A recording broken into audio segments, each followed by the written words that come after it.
Vamos a empezar la conferencia de hoy y, ante todo, pues daros las gracias a todos los asistentes.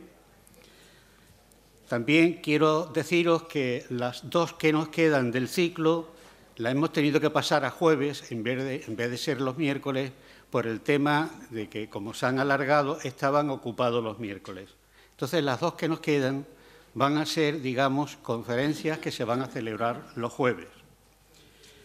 Y, como sabéis, Televisión Palos después retransmite las conferencias los miércoles y jueves a las 9 de la noche. Es decir, que esta se retransmitirá la semana que viene, miércoles y jueves a las 9 de la noche. Pues bien, dicho esto, ya las dos conferencias que nos quedan son precisamente Sinfonía Universal, que va a estar impartida por don Benito de la Morena Carretero, y el día 15, que es jueves, el Dejaste de hacer ciudad, por don Jaime Madruga Martín.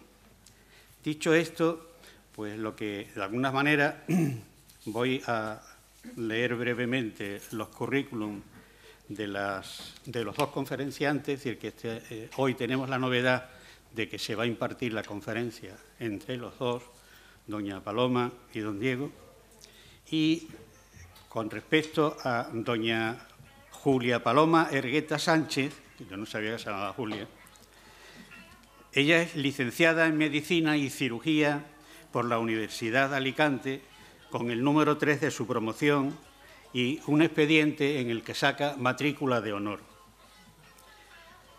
Tuvo en todas las asignaturas matrícula de honor, salvo en 5, que yo pensé que había suspendido, y es que sacó sobresaliente.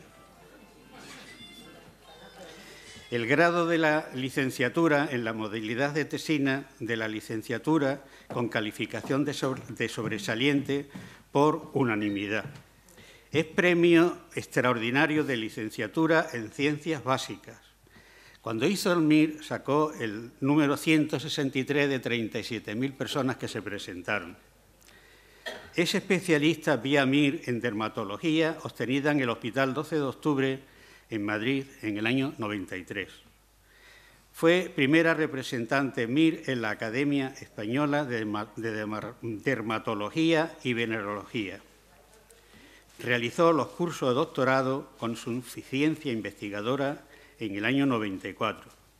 Debido a su matrimonio, abrió en Huelva una consulta privada en el año 94, es decir, se traslada de Madrid a Huelva por cuestiones familiares. Es dermatóloga en la actualidad. Ha estado en el Hospital Infanta Elena desde el año 95 hasta la actualidad. Pertenece al Sindicato Médico de Huelva. Ha participado como moderadora en la organización de diferentes congresos y tiene más de 60 comunicaciones. Es autora de un libro y más de 25 publicaciones en revistas nacionales e internacionales. Ha sido vocal provincial y autonómica de hospitales y secretaria de la Vocalía Nacional de Hospitales en la Organización Médico Colegial. Es miembro de la Comisión Nacional de Especialidad de Dermatología, vicepresidenta del Colegio de Médicos de Huelva y presidenta de la Asociación por una Sanidad Digna. Y yo le añadiría una líder nata. Con respecto a don Diego Mora López, es licenciado en Medicina y Cirugía por la Universidad de Córdoba en el año 83, es especialista vía MIR en Medicina Familiar y Comunitaria en el año 90, especialista vía MIR en Medicina Intensiva en el año 95, es médico intensivista en el Hospital Juan Ramón Jiménez desde el año 2005 hasta la actualidad, es coordinador de trasplante del Hospital Juan Ramón Jiménez desde el año 2000 al 2011, ha realizado o ha presentado más de 100 comunicaciones a congresos y publicaciones de medicina intensiva y medicina interna a nivel nacional e internacional. Es autor de 10 capítulos de libros relacionados con estas especialidades. Es colaborador docente de la Fundación Lavante desde el 2004 hasta la actualidad en las áreas de ventilación médica, atención al politraumatizado y trasplante. Menuda palabrota. Y es vicepresidente de la Asociación en Huelva por una sanidad digna. E igualmente que Paloma, otro líder nato. Bien, ellos tienen la palabra y parece ser que va a comenzar Paloma. La conferencia, como sabéis, trata sobre la sanidad, la situación de la sanidad en la provincia de Huelva y, digamos, los derechos del ciudadano. Tiene la palabra, Paloma.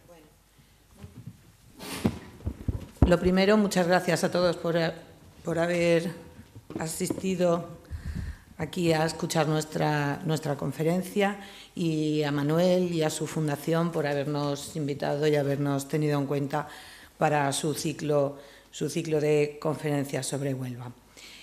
Bueno, vamos a hacer un pequeño resumen de cómo está la situación sanitaria en nuestra provincia y la vamos a comparar con el resto de las provincias de nuestra comunidad autónoma, y compararemos también Andalucía con el resto de España. Bueno, todos sabemos que el sistema sanitario público español tiene una calidad reconocida, es un pilar importantísimo del estado del bienestar y realmente es un gran reductor de las inequidades, pero es un sistema que lleva unos cuantos años en crisis, y es un sistema en crisis porque la crisis económica ha producido unos recortes muy importantes en su presupuesto y en su dotación de personal, y porque además se ha fragmentado en 17 sistemas de salud diferentes en diferentes comunidades autónomas, cada una de ellas con una cartera de servicios diferentes, cada una de ellas con un gasto sanitario por habitante diferente, con retribuciones diferentes para sus profesionales, y esto ha creado un desánimo y un problema entre los profesionales también. Entonces, bueno, pues vemos que en la última revisión que hizo el año pasado la revista Lancet, revisando 188 países, su sistema sanitario, pues España queda en el número 23, que en principio pues nos podría parecer algo bastante bueno, pero realmente lo malo es que antes se encontraba en 7º lugar.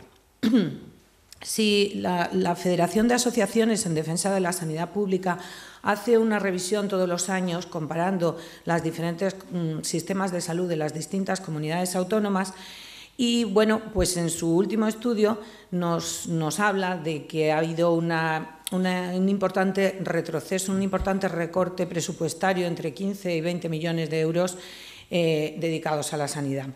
Este ahorro se ha producido fundamentalmente en disminuir la construcción de nuevos hospitales o de nuevas infraestructuras, en la no renovación de los equipos con la obsolescencia que eso lleva, y fundamentalmente en una reducción muy importante del personal. Todo esto, ¿a qué nos ha llevado? Pues a un aumento de las listas de espera, y la recuperación parcial de la crisis no se ha visto de la misma manera representada en el sistema sanitario, y es verdad que cada comunidad autónoma esa mejoría la ha aplicado de una manera diferente. Si vemos en la comparativa de las diferentes comunidades autónomas, pues vemos que Andalucía se encuentra en el grupo de las comunidades con peores servicios sanitarios, y en el año 2009 estaba en 6ª posición, y ahora pues solo tenemos detrás Ceuta y Melilla. Eso además se traduce en una serie de resultados en salud. Tenemos como comunidad la menor esperanza de vida al nacer de toda España, la mayor mortalidad general, ocupamos la 4ª posición en mortalidad cardiovascular, la mayor mortalidad por ictus, la mayor mortalidad infantil. En este estudio, además, compara también el gasto sanitario, y si veis, pues resulta que hay diferencias de hasta 500 y pico euros con el País Vasco, que es la comunidad autónoma que más dedica a sanidad. Andalucía tiene un presupuesto de aproximadamente 1.100 euros por habitante, y el País Vasco pues 1.632. Y la media española son 1.300, o sea que estamos muy por debajo de la media y, bueno, pues eso va a justificar una serie de cosas, ¿no? Pero además no es una cosa puntual, ya veis, esto es un estudio de la Organización Médico Colegial y desde el año 2011 pues ya va pasando lo mismo, ocupamos el último lugar en gasto sanitario por habitante. No solamente en gasto sanitario, sino que después pues también tenemos, si os fijáis aquí, la menor dotación en camas públicas y privadas del país, comparando con el resto. Abajo tenéis la media española, arriba Andalucía. También en el resto de dotación tecnológica o estamos de los últimos o por lo menos desde luego por debajo de la media, salas de radiografías, de hemodinámica, angiógrafos, densitómetros, TAC, litotriptores, resonancia, mamógrafos.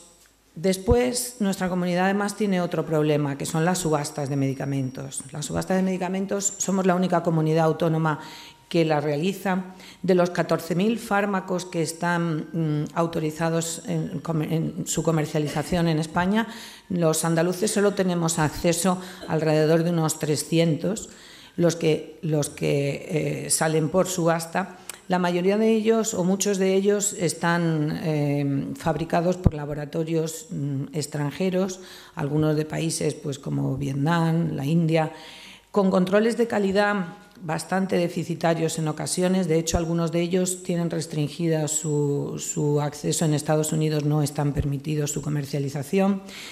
Y bueno, pues esto además son laboratorios relativamente pequeños que no tienen una capacidad para abastecer suficientemente durante todo el año esa demanda y entonces ocurren los problemas de desabastecimiento que seguramente todos conoceréis y que cuando uno va a la farmacia, pues el medicamento que habitualmente utilizaba no es el que está en ese momento, no existe o vamos, está en falta y tiene que cambiarte. Con lo cual, eso, sobre todo a la gente mayor o a la gente polimedicada, le crea graves problemas porque, bueno, pues le cambian la forma, el color, el tamaño de la pastilla y les lía bastante. Luego, la política de personal andaluza, pues también es una política que nos va a llevar a donde luego vamos a ver, ¿no? Es la comunidad que menos paga. Murcia, por ejemplo, paga la hora de guardia al doble que la comunidad andaluza. Ceuta, Melilla, Murcia, País Vasco tienen las retribuciones más altas y nosotros, bueno, ya España, que se encuentra, como veis aquí, por debajo de la media europea, sobre todo de los países, digamos, con los que nos podríamos comparar, como Francia, Gran Bretaña, Finlandia, y bueno, solo tenemos por debajo Lituania, Rumanía, Hungría, o países que, bueno, económicamente están claramente por detrás. Andalucía, además, hace lo que llamamos contratos basuras, contratos solo de guardias, contratos por semanas, contratos mes a mes. Y eso, pues, lo que ocurre al final es que Andalucía no resulta atractiva para los profesionales sanitarios y si pueden, pues, intentan trabajar en otras comunidades autónomas. Vamos a pasar ya un poco a qué pasa con Huelva, ¿no? Bueno, pues Huelva, los recursos económicos destinados a nuestra provincia no están publicados. Después vamos a hablar cómo hemos hecho una inferencia con diferentes datos, con diferentes datos que hemos obtenido y, bueno, no son números exactos, pero, bueno, nos pueden dar una idea. En cuanto a recursos humanos, estamos por debajo de la media andaluza, claramente por debajo. Ya hemos dicho que Andalucía estaba la última de España, pues Huelva por debajo. Y, bueno, tenemos un déficit de un montón de infraestructuras que ahí tenéis y que ahora pues iremos desglosando poquito a poco. ¿Qué pasa con esto? Bueno, pues esto repercute de nuevo, como ha pasado, como hablábamos de Andalucía, pues repercute de nuevo en los resultados en salud de nuestra provincia. Y Huelva y Cádiz pues son las dos provincias con menor esperanza de vida al nacer. Huelva, Cádiz y Sevilla, las que tienen la mortalidad más alta por cáncer de mama.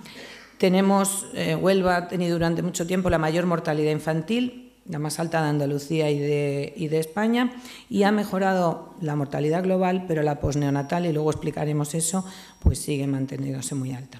Aquí veis un poco gráficas. Todos estos datos son del Ministerio de Sanidad y de la Consejería de Salud, o sea que creo que no se pueden poner en duda. Aquí veis pues, que la mortalidad general por cáncer en Huelva es la tercera de España y que tiene pues, las tasas más altas de cáncer de pulmón en los hombres y de mama en las mujeres, y además, pues, teniendo esas tasas más altas de cáncer de pulmón, no tenemos cirugía torácica en la provincia. En cuanto a la mortalidad infantil, aquí veis que de los años 2010 al 2013 pues prácticamente duplicábamos la mortalidad infantil de España y de la media española. Eso se ha ido mejorando, pero la posneonatal, si os fijáis, Huelva y Jaén son las dos provincias que siempre están a la cabeza de mortalidad infantil. Eso luego explicaremos, que bueno, tenemos unos déficits muy importantes, materno-infantil, UCI pediátrica, una serie de cosas que probablemente tengan mucha relación con esto. Aquí tenéis los datos del Instituto Nacional de Estadística sobre la esperanza de vida, y Cádiz y Huelva pues siguen estando, fijaros abajo, la media española 83 años, 81 en Huelva. Los años potenciales de vida perdidos, bueno, pues es otro indicador que dice cuántos años se supone que íbamos a vivir y cuántos se han perdido, y veis que de nuevo pues Huelva y Cádiz son las que se llevan un poco la palma, lo mismo por tumores que por otras cosas. Si ahora vamos a ver un poco el personal, si el 100% es la media andaluza, si os fijáis Huelva, que está en rojo, están prácticamente, FEAS son especialistas, está pues un 20% por debajo de la media andaluza, un 77% del personal de enfermería, los pediatras también estamos por debajo de la media. Si os fijáis en médico de familia parece que estamos por encima, pero realmente haciendo funciones de médico de familia tampoco es así, porque tenemos un déficit de pediatras tan importante que en los centros de salud en el 60% de los casos son médicos de familia los que atienden a los niños y no pediatras. Y por eso, bueno, pues parece que hay un número más alto. Solamente en el tema de enfermería de atención primaria parece que estamos un poco por encima. Entonces, es verdad que nos faltan profesionales, pero si nos faltan más profesionales que a la media andaluza y si a la Andalucía le faltan más profesionales que a la media española, pues parece que esto es un problema de gestión más que un problema de solo y exclusivamente de falta de especialistas. En cuanto a las camas, pues aquí tenéis una comparativa con Andalucía y de nuevo pues Huelva, bueno, con Andalucía y con España y con el resto de las provincias andaluzas, y de nuevo pues Almería y Huelva pues las que menos camas por habitante. En cuanto a la atención primaria, pues fijaros que tenemos 126 centros en la provincia, que eso va a ser importante después para otro tema que vamos a hablar, y tenemos en la atención primaria el problema fundamental es que los cupos que tiene cada médico, el número de pacientes asignados, las sociedades científicas pues aconsejan alrededor de unas 1.500 cartillas, tarjetas sanitarias por cada facultativo, y nosotros tenemos centros de salud en los que cada facultativo tiene hasta 2.200. Entonces, bueno, y lo que hemos comentado antes, un déficit muy importante de pediatras, hasta el 60% de nuestros niños se ven por médicos de familia, cuando en Andalucía es el 40%, o sea que el déficit es verdad que existe en toda Andalucía, pero nosotros, pues, por desgracia, prácticamente en todos los indicadores estamos peor. En cuanto a la sierra, por ejemplo, la atención primaria, su problema fundamental no es el número de cartillas o la masificación, sino la dispersión geográfica. Un mismo médico lleva varios pueblos y, bueno, pues tiene que a veces dejar desatendido uno para atender en otro. Las emergencias también están muy mal resueltas en nuestra provincia y gracias a las 5 manifestaciones que hemos tenido y al movimiento ciudadano se ha conseguido que en la sierra se instalen 2 equipos de emergencias. Desde hace muchísimos años el Plan Andaluz de Urgencias y Emergencias planificó 3 equipos el 061 para la zona de la sierra, para Valverde, uno, otro en Jabugo y otro en Aracena, que nunca se habían llegado a poner en marcha, de manera que cuando un paciente tenía un accidente de tráfico, un infarto, una situación emergente, se avisaba al 112 o al 061, pero ellos a su vez lo que hacían es avisar al médico del pueblo más cercano que con su coche se acerca al sitio donde está el paciente espera a que llegue una ambulancia y después lo trasladan al hospital o al centro donde tuvieran que ir. Sí, el helicóptero también tiene problemas. Si queréis, luego hablamos de eso. Otro problema que teníamos muy importante, que sí se ha conseguido solucionar, era que el transporte de pacientes críticos, de pacientes entre hospitales o de pacientes, por ejemplo, a Sevilla o de un hospital a otro, nosotros los fines de semana, los festivos y las noches solo existía una ambulancia que estaba compartida con la provincia de Sevilla. O sea, que ir de, por ejemplo, no sé, del Infanta Elena al Juan Ramón Jiménez podía demorarse 6, 8 horas o incluso llevar a un niño a Sevilla, porque esa ambulancia estaba haciendo un servicio en la provincia de Sevilla, por ejemplo, ¿no? Entonces, eso sí se ha conseguido tener, dijeron que provisionalmente, parece que se está manteniendo más de los 6 meses, eso es a prueba que pusieron, tener una ambulancia exclusiva para nuestra provincia, que yo creo que para 520.000 habitantes pues tampoco pasa nada. Estos problemas que tiene la atención primaria, pues nuestra consejería ha hecho un plan de renovación de la atención primaria en la que decía que iban a intentar solucionar eso, porque la atención primaria es la entrada al sistema. Si eso funciona bien, pues funciona todo. Pero si os fijáis en Huelva, pues que está en el medio, un poquito para abajo, resulta que médicos de familia, su plan de solucionar los problemas en primaria pasa por contratar a 7 médicos de familia. 7. Hemos dicho que teníamos 120 y tantos centros, o sea, toca un médico por cada 14 centros. Creo que eso soluciona realmente poco. Bueno, la salud mental es todavía más cenicienta dentro de todos los problemas que tenemos. Y bueno, pues esto es un poco la distribución de las camas que tenemos. El problema además en Huelva, de que, como ya hemos dicho, teníamos junto con Almería el menor número de camas por habitante, es que resulta que además están muy desigualmente repartidas. Todas las camas están en Huelva Capital, en Infanta Elena, Juan Ramón Jiménez, los hospitales privados, y solamente el Hospital de Río Tinto es el único sitio donde se pueden hacer ingresos hospitalarios fuera de la provincia. Bueno, ahora se abrió en Lepe el Hospital de La Bella, pero tenemos prometidos desde el año 2001, llevamos 17 años ya, esperando los chares. La consejería planificó que no debería existir ningún paciente en Andalucía que estuviera a más de 30 minutos de un hospital. En Huelva se planificaron 3 chares, uno en esos hospitales pequeños de alta resolución, uno en Aracena, uno en Bollullos y otro en Lepe. El de Bollullos se ha puesto 5 veces la primera piedra, pero no tiene ni proyecto. Parece que este año por fin hay algo de dinero para hacer un proyecto. El de Aracena se empezó a construir, se paralizó por un problema con la empresa y lleva, pues me parece que son 7 años desmoronándose lo que estaba construido. Y el de Lepe, que estaba terminado y dotado, eso sí, todo con fondos FEDER. El 80% de estas infraestructuras se pagan con fondos europeos, no con fondos de nuestra comunidad.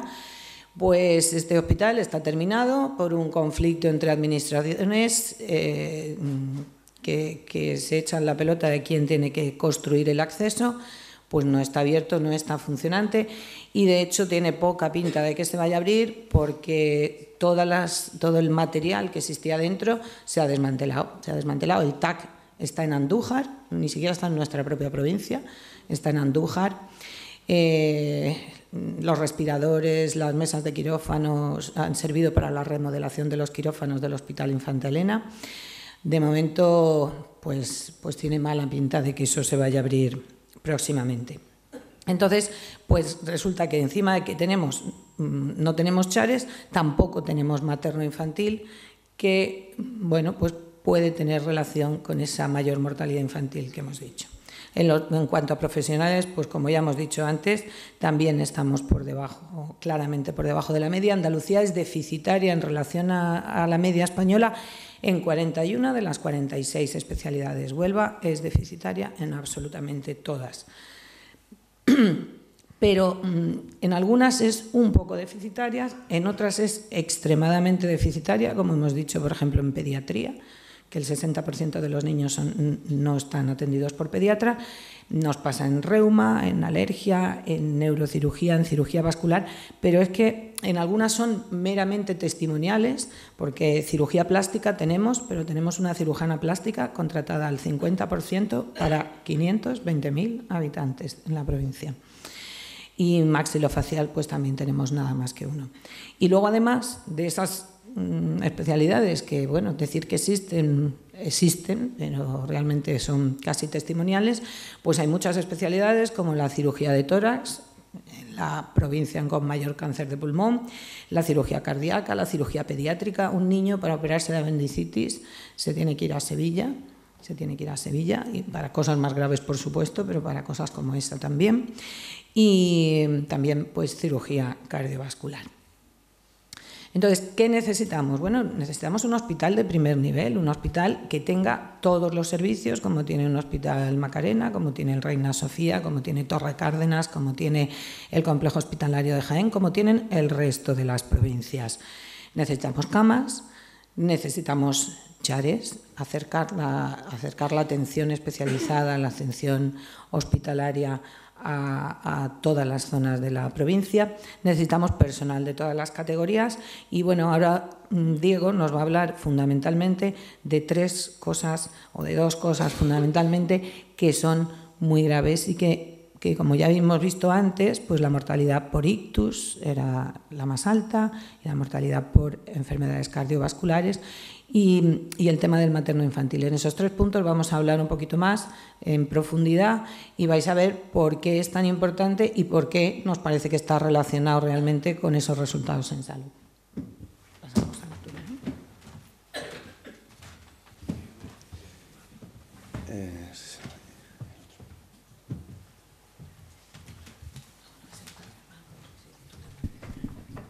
Decía Maimónides, que fue un médico sabio cordobés de presentación del siglo XII, que cada vez que salvábamos una vida,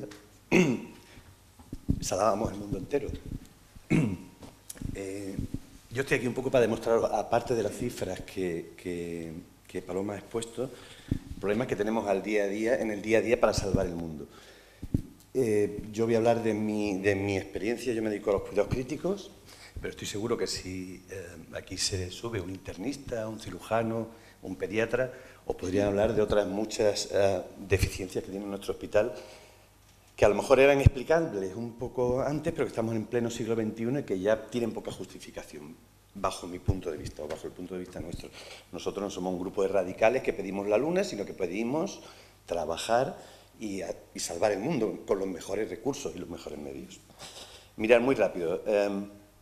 Vamos a hablar un poco del infarto. Esto, sabéis que es la epidemia del siglo XX, XXI. Nosotros es la primera causa de muerte en varones, la segunda causa en mujeres. Dice las estadísticas que hay 250 casos por cada 100.000 habitantes. Como en Huelva somos aproximadamente 500, solo hay que multiplicar por 5 para ver la incidencia de cada año. Nosotros tenemos 200 casos al año más o menos, otros están en el Infanta Elena y otros en Río Tinto.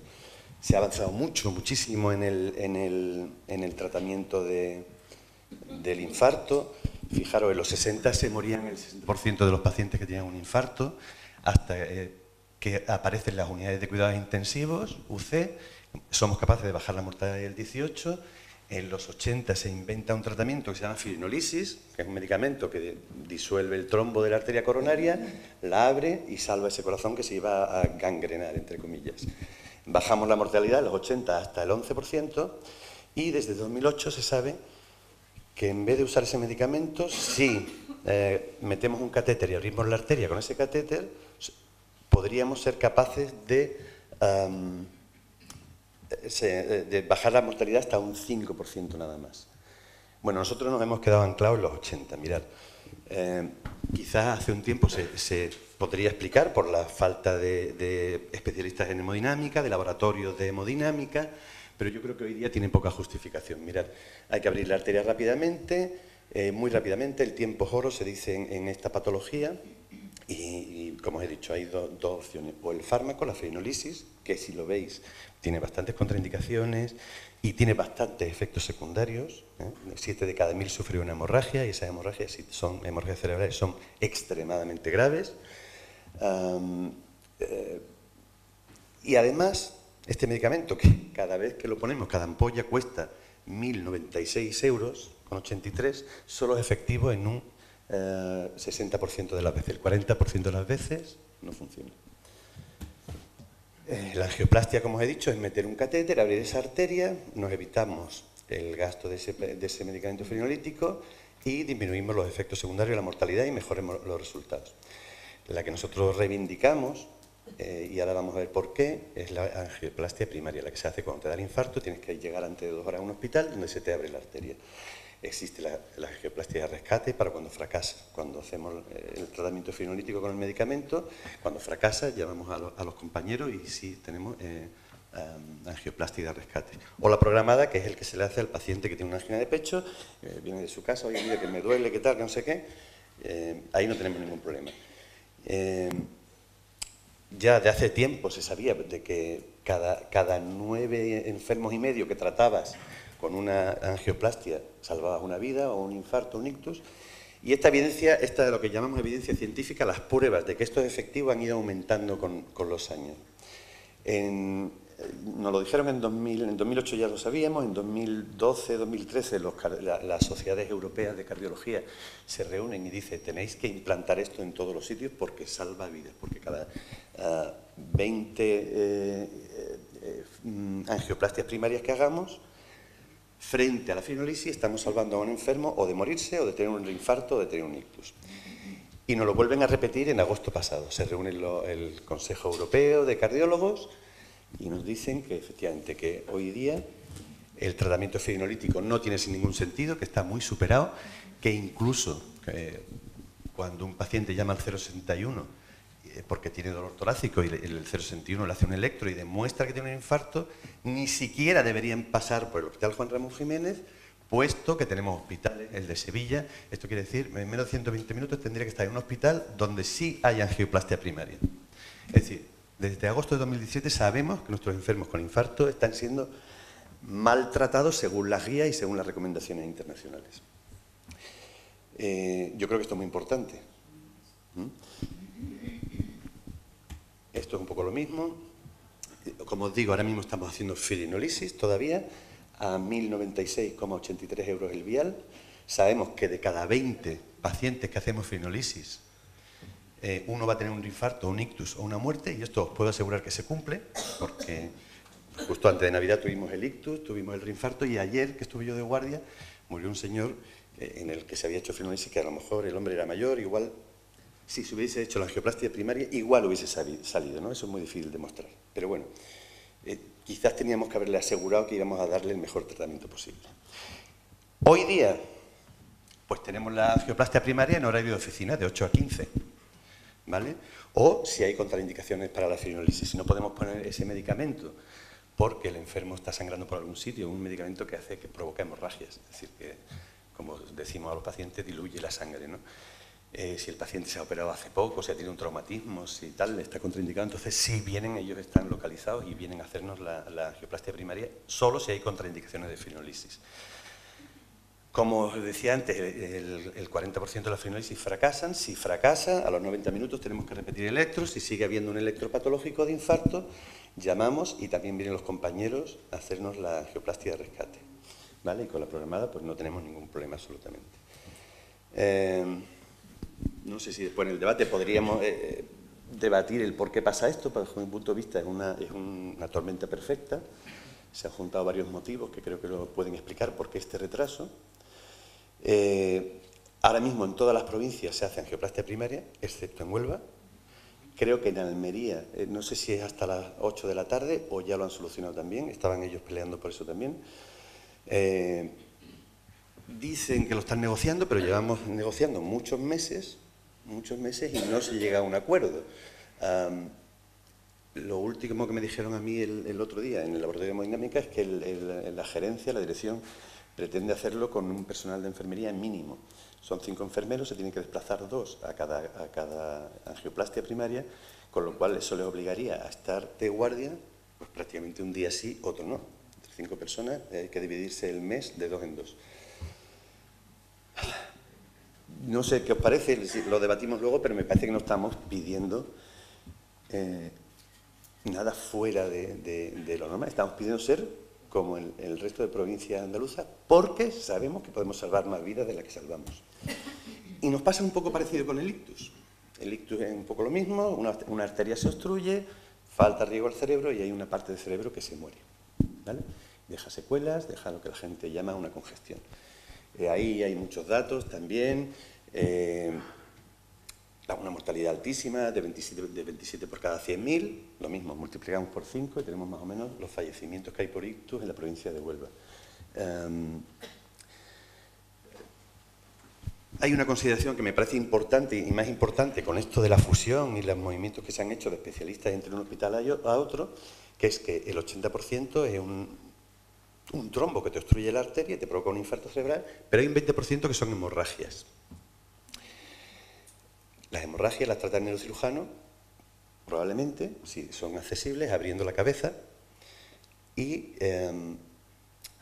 la trombosis o la embolia, el ictus isquémico, el infarto cerebral, lo trata el neurólogo.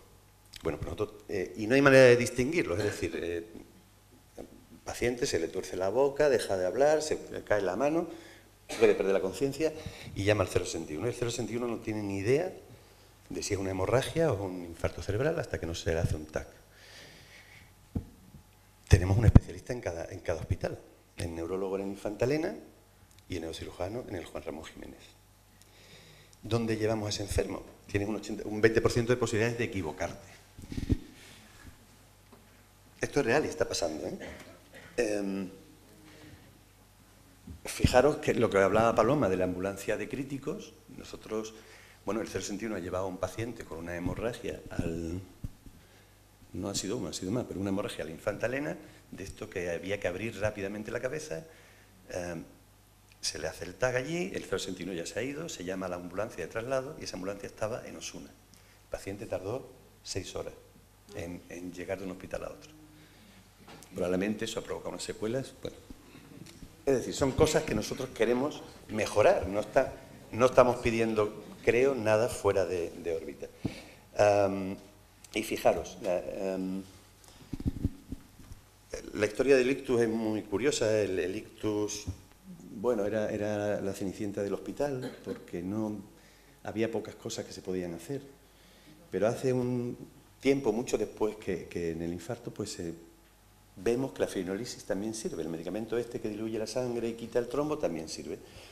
Y es un problema tal que en Andalucía en 2008 se pone en marcha el Plan Andaluz de Atención al Accidente Cerebrovascular Agudo. Proyecto PLACA lo llaman ellos. Ahí se plantean ellos informar a la población sobre la sintomatología para que lleguen pronto al hospital, porque si llegan pronto se puede hacer cosas. Hay unos folletos que parece que han distribuido que casi nadie conoce. Se forma el personal que atiende los teléfonos de emergencia para que si alguien relata estos síntomas, no, mire, a mi madre se le ha torcido la boca, la mano se le ha quedado así, bueno, que sepan distinguir los telefonistas del 112, lo que es un ictus, y puedan mandar un equipo rápido. Se protocolizan todos los cuidados desde que el paciente llega al hospital, como sabemos que tenemos menos de 3 horas para poner ese tratamiento, pues todo está muy protocolizado, parecemos alemanes, ¿no? El TAC tiene que estar hecho antes de 1 hora, el tratamiento puesto antes de las 3 horas, eso se protocoliza en todos los hospitales. Y dice que hay que organizar dispositivos asistenciales en los hospitales capaces de dar una atención de calidad a estos pacientes. Estos dispositivos son las unidades de ictus. Las unidades de ictus son unidades de neurología donde se atiende fundamentalmente esta patología. Hace ya mucho tiempo, este artículo, no sé si tengo la fecha ahí, pero hace ya mucho tiempo se sabe que disminuye un 17% la mortalidad de estos pacientes y un 25% las secuelas graves. El ictus, como yo os he dicho, es un infarto del cerebro. Hay una parte del cerebro que muere y te deja más o menos déficit. Febrero de 2005 ya se sabe esto. Lo tengo exactamente. La historia del ictus en Huelva ha sido tremenda. En 2008 se intenta poner el proyecto PLACA, pero no se pone de acuerdo el gerente con los neurólogos, con el tema de guardias, pagar guardias, no hacer guardias. Total, que nosotros tuvimos que dar un paso al frente en la UCI y hacernos cargo de esto en 2009, que empezamos a hacer las primeras fibrinolisis. Todo se complica en el 16 con la fusión hospitalaria, donde ya os he contado lo que pasa con la separación de neurología y neurocirugía, algo que nadie entiende cuando tú sales a un curso, a un congreso fuera de esta provincia. La gente, los neurólogos, neurocirujanos, no dan crédito a esto. Parece que se va a solucionar ahora, esperemos. Y en 2017, pues, el nuevo responsable de la unidad hace un protocolo nuevo que no es operativo en nuestro hospital, donde dice que tiene que haber un neurólogo de presencia física que valore al enfermo en menos de 15 minutos. Ya lo he dicho que esto está muy protocolizado. Que puede ser operativo o es operativo en el Infanta Elena hasta las 8 de la tarde, pero después no. Y en el Juan Ramón, ¿qué pasa? Que no hay neurólogo. Bueno, pues sigue en nuestras manos, en las manos de los intensivistas, porque, bueno, llevamos años haciéndolo, pero no estamos cumpliendo las expectativas de la población. Quiero decir, si a mí me sale mal un código ictus y el paciente va mal, el juez me puede decir, ¿y usted por qué se ha hecho cargo de esto y no ha seguido el protocolo? Yo tengo que decir, señor juez, porque es que no hay un neurólogo aquí de presencia física. Y más cosas, ¿no? Bueno, los neurólogos montan allí una unidad de atención al ictus que no reúne los criterios de unidad de ictus. Fijaros qué cosa más curiosa, cuando se inauguran las unidades de ictus en el resto de España, se ve que disminuye la mortalidad de todos los ictus, no solo los que se les aplica este tratamiento fibrinolítico rápido, sino mejora toda la mortalidad de todos los ictus, incluso los hemorrágicos. ¿Por qué? Porque en estas unidades se presta más atención a los pacientes. Entonces se ha visto, bueno, estudios que dicen, que llamamos de metaanálisis, que dicen cuáles son las medidas que más vidas y más secuelas previenen en el ictus. Y resulta que no son ni los tratamientos avanzados ni la fibrinolisis, son los cuidados de enfermería. Son mantener la cama elevada a 30 grados, porque los enfermos se nos morían de broncoaspiración. Son control estricto de la tensión y del azúcar. Y estas son las medidas que más salvan vidas. Es decir, el paciente tiene que estar en una unidad donde tenga unos cuidados de enfermería estrictos, protocolizados. ¿Vale? ¿Cómo estamos? Ya os contaba antes que una de las primeras unidades de ictus pues, se inaugura en España en 2005. Este artículo es de Asturias. En 2010 ellos hacen la suya, pero fijaros que en 2010 ellos ya eran la 40 unidad de ictus de toda España, la número 40. Nosotros estamos en 2017 y no tenemos todavía unidad de ictus. Esto fue el titular que sacaron ellos. Multiplica en Huelva la atención al ictus. Las primeras horas, sí, ellos dicen que hacen muchas más fibrinolisis de las que hacíamos en la UCI. También es verdad que eso es un poco un fracaso del sistema. El paciente no llega antes de las 3 horas.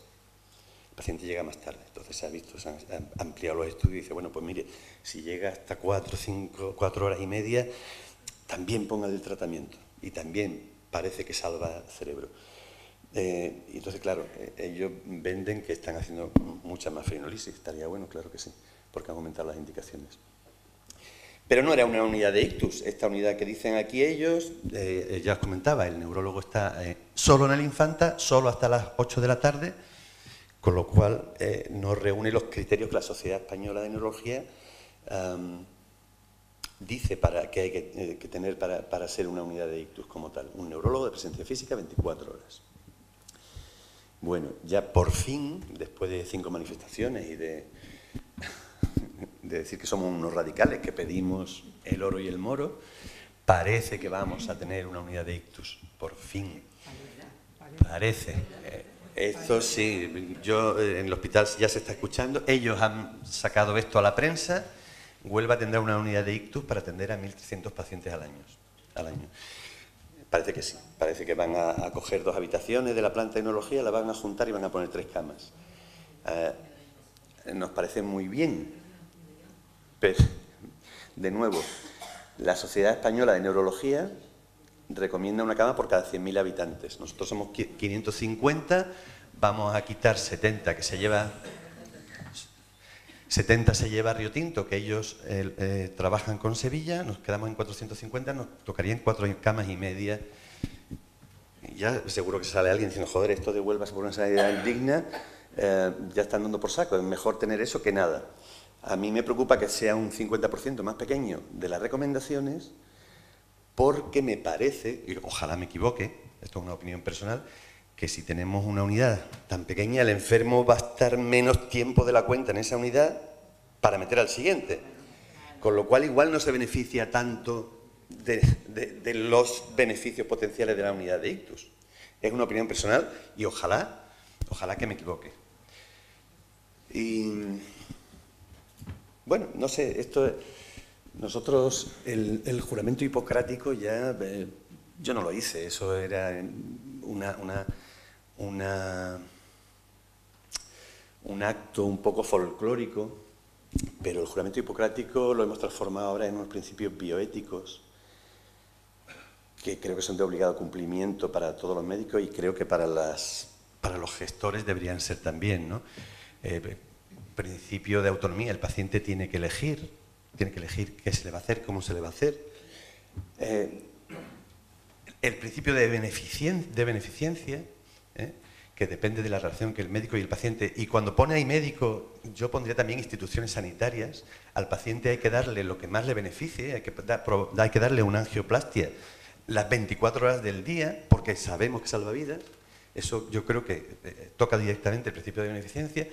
El principio de no maleficencia también lo estamos alterando, porque un paciente que no se le ingresa en una unidad de ictus, pues tiene un 17% más de mortalidad y tiene un 25% más de discapacidad y de secuelas que un paciente que no ingresa. Y la sociedad, los gestores, hay el principio de justicia. Yo creo que una de las cosas clave de nuestras reivindicaciones, que somos gente muy normal, que lo único que queremos es trabajar en condiciones, el principio de justicia, de equidad, de por qué nosotros no, mientras otras provincias sí, otras comunidades sí. No sé qué se puede hacer con esto. A lo mejor los principios estos bioéticos son un poco como la Constitución. Todos tenemos derecho a un trabajo digno, pero la mitad de la gente no lo tiene. Y todo, de una vivienda digna, pero hay quien no tiene vivienda, ¿no? Pero yo creo que estos principios sí deberíamos defenderlo a capa y espada, ¿no? Por lo que decía Maimónides, por salvar el mundo. Y nada más. Yo no sé si tú quieres seguir ahora.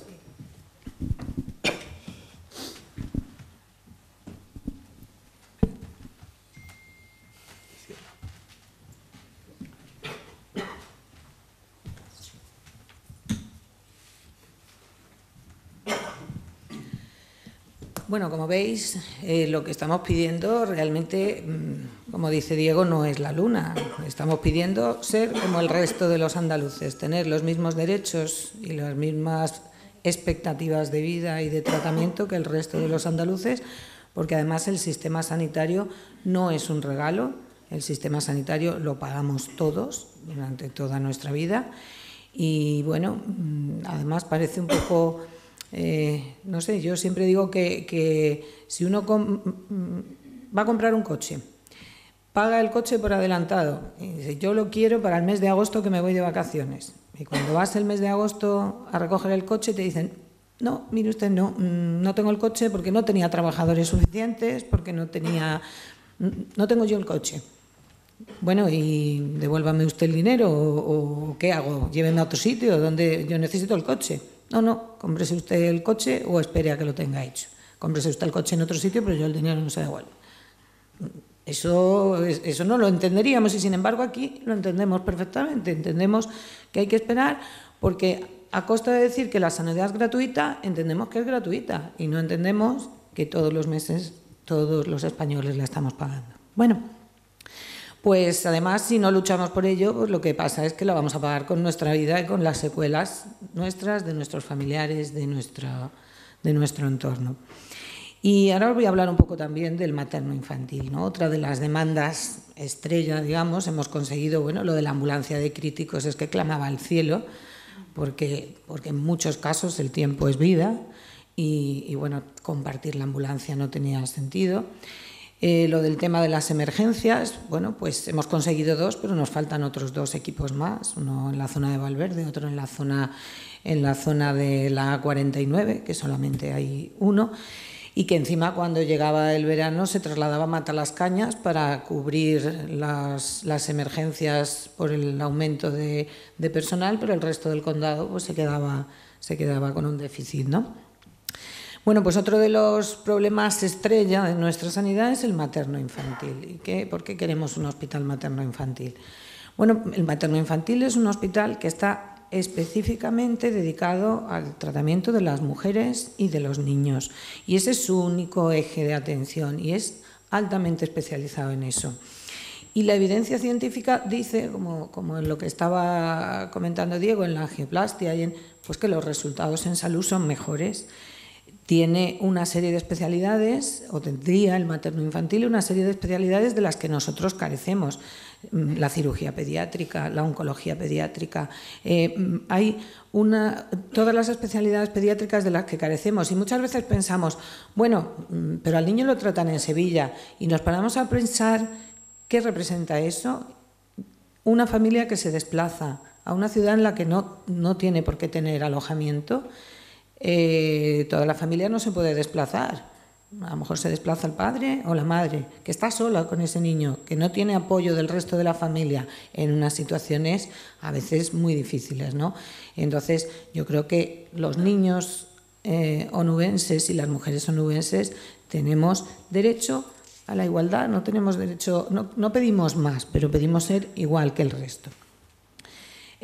Bueno, pues somos además la única provincia andaluza, de nuevo, que no tiene materno-infantil. Almería se está construyendo, pero aparte de que, independientemente de que no lo tengan como un edificio autónomo, sí es verdad que en Almería las especialidades pediátricas sí existen en el Hospital Torre Cárdenas. ¿Y qué es lo que tenemos ahora? Bueno, pues se hizo con 800.000 euros de fondos FEDER, repito, se hizo, la Junta puso otros 200.000 y se hizo una reforma del paritorio del Juan Ramón Jiménez y nos dijeron que ya teníamos materno-infantil. Y dijimos, pero hombre, tenemos un paritorio reformado y mejorado, ¿y el resto de cosas del materno-infantil? Tenemos unas habitaciones que no tienen la misma calidad, ni la misma organización, ni las mismas prestaciones que tienen las de un materno-infantil dedicados a eso.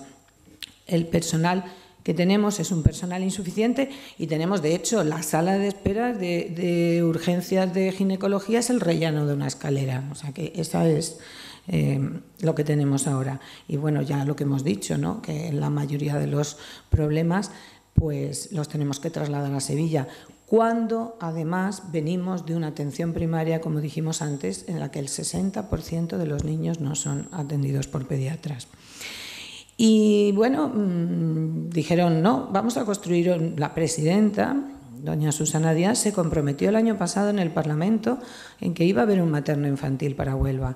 Y en marzo del año pasado, 2 días antes de una manifestación, firmó un acuerdo con los sindicatos en los que les prometía en lo que acordaban no devolver al Infanta Elena, porque hoy no hemos hablado mucho de fusión, que podríamos hablar. La fusión de los hospitales, ¿en qué consistió? En un recorte de 20 millones de euros al año y una disminución de personal. Esos fueron los resultados y un aumento de las listas de espera, que ahora veremos. Pero lo que además representó para los pacientes es que cada especialidad estaba en un sitio, de manera que se pretendía que el Infanta Elena fuera un neurotraumatológico. Si un niño se rompía una pierna, pues no sabíamos dónde tenía que ir, porque la pediatría estaba en el Juan Ramón, o las especialidades que siguen todavía fusionadas, como la neurología, la neurocirugía, cada una en un sitio. Un paciente a veces tiene varias cosas o tiene complicaciones, aunque ingrese por un proceso, tiene complicaciones por otra. Y si el especialista está en el otro lado, Y si los urólogos estaban en el Infanta Elena y los ginecólogos estaban en el Juan Ramón y en una intervención quirúrgica se llevaban un uréter, ¿cómo hacíamos? Entonces, era una locura, una locura. Y eso, en una gran parte, se sigue manteniendo, porque la fusión se ha paralizado, es verdad. Además, por una sentencia, hace 2 años, una sentencia del Tribunal Superior de Justicia de Andalucía. Hace 2 años y seguimos con, me parece que eran, la última vez que publicó la prensa, 27 unidades fusionadas todavía. Entonces, bueno, pues se ha paralizado, pero no se cumplen las sentencias y encima la promesa del Parlamento de un presupuesto para el materno-infantil pues no está en los presupuestos, aunque hayan dicho que sí. Bueno, el gasto sanitario. Hemos dicho que Andalucía gastaba 500 y pico euros menos que el País Vasco y 200 y pico euros por debajo de la media española. Eso con 1000 y pico euros que gastaba. Nosotros hemos hecho una inferencia para ver lo que gasta Huelva y desde luego por debajo de los 1000 euros, bastante por debajo. Aquí hemos sido muy generosos. Y si lo único que se conoce son los datos de los presupuestos de los hospitales, si vemos que en hospitales se han gastado más o menos 330 millones, que son el 60%, bueno, pues pensamos que alrededor de unos 900, 950 euros por habitante. O sea que, claro, bueno, pues por eso tenemos las deficiencias que tenemos. Y para estar en la media española se tendrían que haber gastado 680 millones y para estar en la andaluza 546. Y se han gastado, pues, alrededor de unos 300, ¿no? Pues claro, eso tiene que resultar de alguna manera. ¿Y cómo resulta? Pues entre otras cosas con las listas de espera. Los peores resultados en las listas de espera de los 2 últimos años son las provincias de la fusión. Huelva era la que tenía las peores listas de espera hasta que se puso en marcha la fusión en Granada también, ya la veréis. Además, y para terminar de rematarlo, acabó el concierto con la Blanca Paloma y prometió la Administración contratar 85 profesionales y abrir una planta en el Vázquez Díaz, algo que no ha llegado a materializarse. Con lo cual, todos estos pacientes que se veían en la Blanca Paloma han quedado en un limbo, porque encima pues, a muchos ni se les ha llamado ni se les ha avisado. Los datos que vamos a presentar son datos del Servicio Andaluz de Salud, de las listas de espera, pero es que además tienen todos estos problemas para ajustarse a la realidad. Y es que solo contabilizan 17 de las 46 especialidades. Las otras no se contabilizan. ¿Por qué? Luego lo explicaremos y precisamente son las que no están incluidas en lo que se llaman decreto de garantías y entonces, bueno, pues como la ley no les obliga, los decretos no les obligan a unos plazos mínimos, pues no los cumplen y entonces no las contabiliza. Después se suman las demoras, porque la demora para primera consulta se suma con la demora para que me hagan una prueba y la demora para que me hagan una intervención quirúrgica. Entonces, el proceso, que es lo que realmente le interesa al paciente, cuánto he tardado yo desde que me he puesto malo a se resuelva en mi proceso, eso tampoco se contabiliza. Después, el año pasado denunciamos que en la lista de espera quirúrgica había, ahora lo veréis, un porcentaje de enfermos elevadísimo, prácticamente la mitad de los onubenses que estaban en lista de espera quirúrgica no entraban porque no querían operarse, ahora lo veréis, transitoriamente no programables. Lo denunciamos el año pasado, de prácticamente 2.000 ha bajado a 159. ¿Eran los pacientes o era la administración? Y bueno, y luego después pues, desaparecieron los pacientes cardiológicos. Hubo un documento en el que se reconoció que a los que llevaban más de 6 meses en lista de espera se les había amnistiado, se les había quitado de un borrón de la lista de espera. Eso se llevó a la Fiscalía, pero bueno, ahí está, pendiente. Se han hecho varios planes de choque. Desde el año pasado, desde que empezamos las manifestaciones, de pronto el SAS decidió que había que hacer planes de choque, pero con los planes de choque, pues nada, pues no se ha conseguido prácticamente nada, ya veréis, porque son planes deficitarios, absolutamente deficitarios, igual que el plan que hemos hablado de arreglar la atención primaria, son planes en los que todo va con cuentagotas y claro, los resultados pues van con cuentagotas. Aquí veis, pues en primera consulta, Huelva ahora es la tercera, por detrás de Granada y Almería. En el año pasado éramos los primeros. éramos los primeros. Ahí sí, el plan de choque se han contratado a algunos médicos para esa primera consulta y ahí ha tenido efecto, ¿veis? De 68 a 50 días. Pero lo que ha pasado es que ahora esos pacientes ya se han visto por primera vez, pero ahora han pasado a engrosar las listas de espera de las intervenciones quirúrgicas, en la que veis somos los primeros. En el 2013, antes de la fusión, teníamos 58 días y ahora 102. O sea que creo que está claro. Y en pruebas diagnósticas, pues somos la segunda, cuando en 2016 pues teníamos menos días, ¿no? Entonces, además, como hemos dicho, pues todo esto es sumatorio y si os dais cuenta, pues probablemente cualquiera de vosotros sabréis que no ha esperado 18 ni 20 días a que le hagan una prueba diagnóstica ni a que pasen esto, ¿no? Veis aquí lo de las listas de espera y en la primera columna, pues fijaros que tenemos 109 días, esto es el complejo hospitalario. En las consultas, curiosamente, tenemos menos pacientes en primera consulta, pero sin embargo más que sobrepasan el plazo máximo y el decreto de garantías, que eso es difícilmente explicable. Y lo mismo pasa con las pruebas diagnósticas. Resulta que hay menos pacientes, casi la mitad que el año pasado, y sin embargo tenemos casi el doble que sobrepasan los plazos máximos. ¿Eso cómo se come? Pues no entendemos bien tampoco.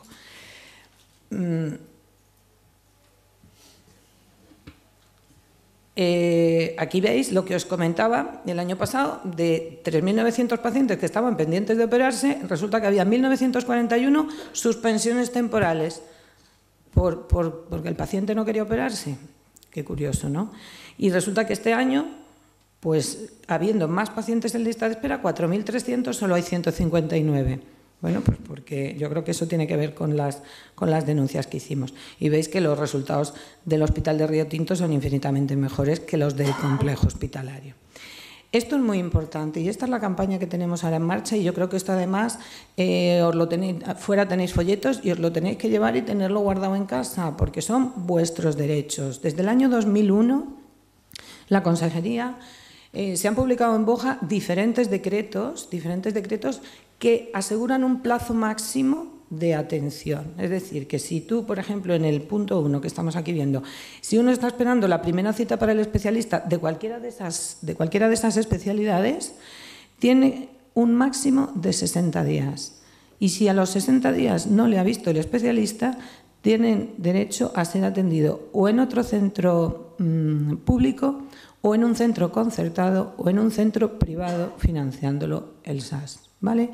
Entonces, si esperamos más de 60 días es porque no conocemos nuestros derechos y porque no queremos. Estas especialidades, ya lo hemos dicho antes, 17 de las 46, pero bueno, son muchas, por lo menos en esas no esperamos. Con respecto a las pruebas diagnósticas son 30 días. 30 días lo que nos asegura el decreto de garantías. Entonces, si tenemos alguna prueba diagnóstica pendiente, todas tampoco están incluidas en los decretos de garantías, pero bueno, ahí os ponemos el número de teléfono donde hay que llamar. Llamáis, preguntáis, mire usted, Salud responde, soy fulanito, tengo esta prueba pendiente desde tal fecha. Y ellos os dirán si efectivamente estáis bien, si está en la lista de espera, si no, y si no tenéis cita y han pasado esos plazos, tenéis que ir a presentar una reclamación, que también en nuestra página web os podéis descargar los modelos, y presentar una reclamación exigiendo que se cumpla el decreto de garantías. Cuando se exige, se cumple. Cuando se exige, se cumple. Hasta ahora, como lo sabía muy poca gente, lo que se hace es que se le cuela donde pueda. Si lo exigimos todos, si exigimos cada vez que nos pasa, lo exigimos todo, tendrán que mejorar los problemas que tenemos permanentemente. Y lo mismo con las intervenciones quirúrgicas. Dependiendo de la intervención quirúrgica, 90, 120, 180 días lo máximo, 6 meses lo máximo. Bueno, pues si conocéis a alguien que espera más de eso, por favor, decirle que lo vea. Bueno, lo que hemos dicho, varias manifestaciones, 5 manifestaciones, y realmente es que no existe una voluntad política de solucionar esto. Si os dais cuenta, inicialmente, cuando empezamos a denunciarlo, lo primero que dijeron es que era falso. Después, como los datos son oficiales, Ministerio de Sanidad, Consejería de Salud, y no podían ya decir que eran falsos porque dijimos, no son falsos, usted quizás los desconozca, pues eso además era una falta de respeto, ¿no? Porque bueno, eran datos que estaban publicados.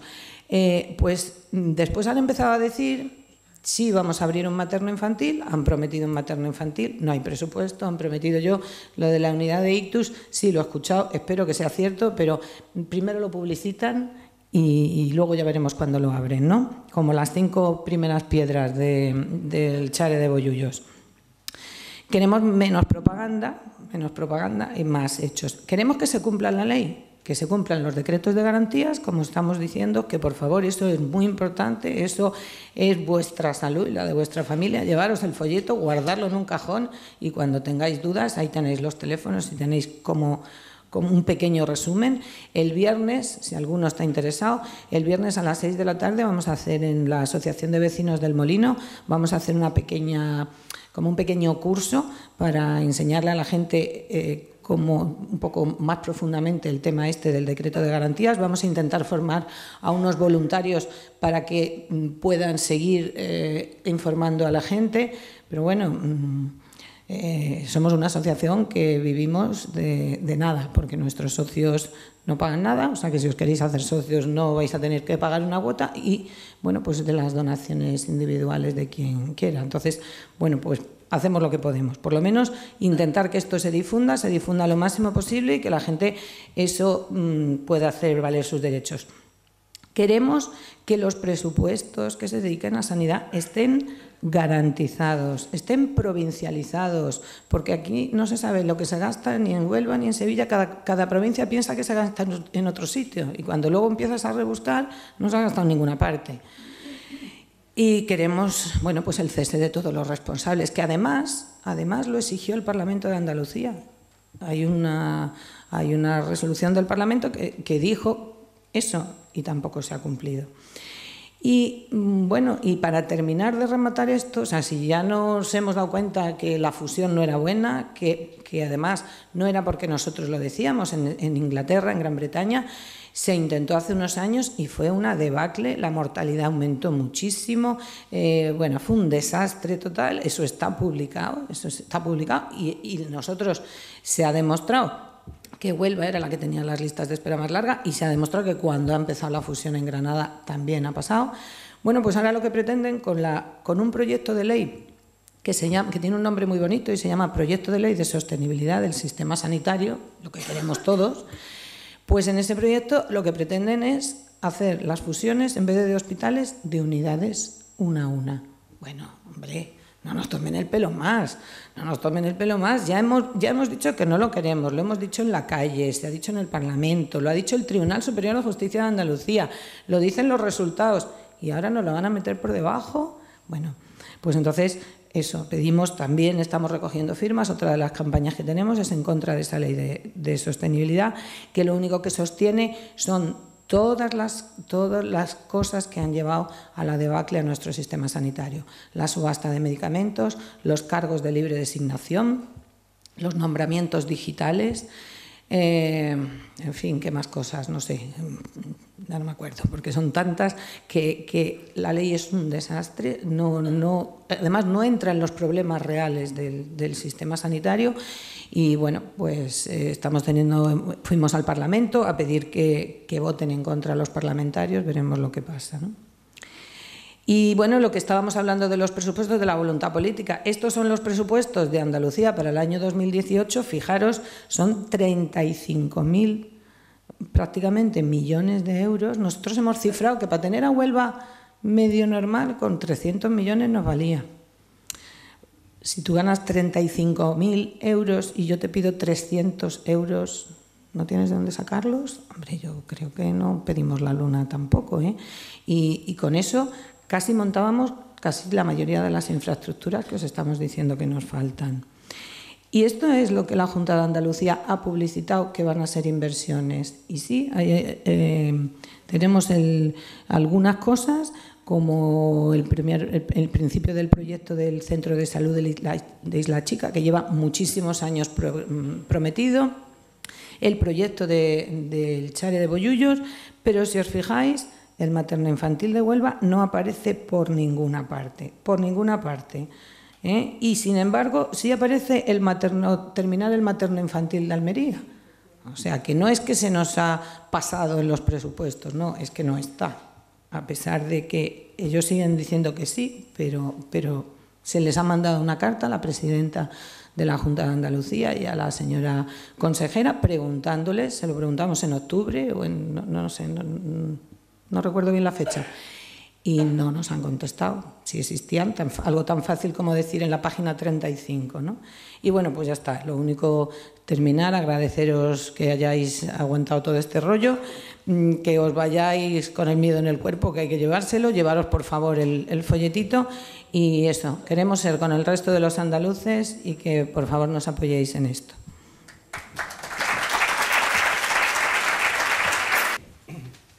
Una vez que han terminado las intervenciones de ambos, os recuerdo que para poder hablar ahora en el coloquio, cojáis el micro y el micro abierto. Bien, ¿alguien quiere realizar alguna pregunta, por favor?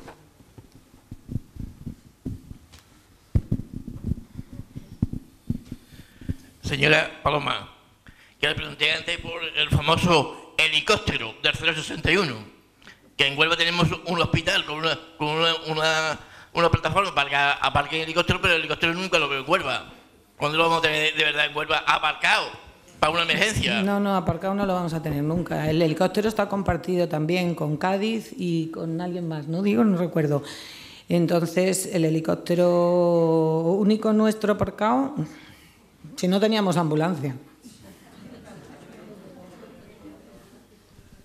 Es más, fíjate, en la sierra que estábamos hablando lo del tema del helicóptero, cuando hace falta hacer un traslado con el helicóptero, en la mayoría de los sitios de la sierra no hay un helipuerto. Entonces está planificado que suele aterrizar en un polideportivo. Entonces, el 061 avisa a la Guardia Civil para que vaya a abrir al polideportivo para que cuando llegue el helicóptero se pueda entrar y salir al polideportivo. ¿Alguna pregunta? ¿El micro?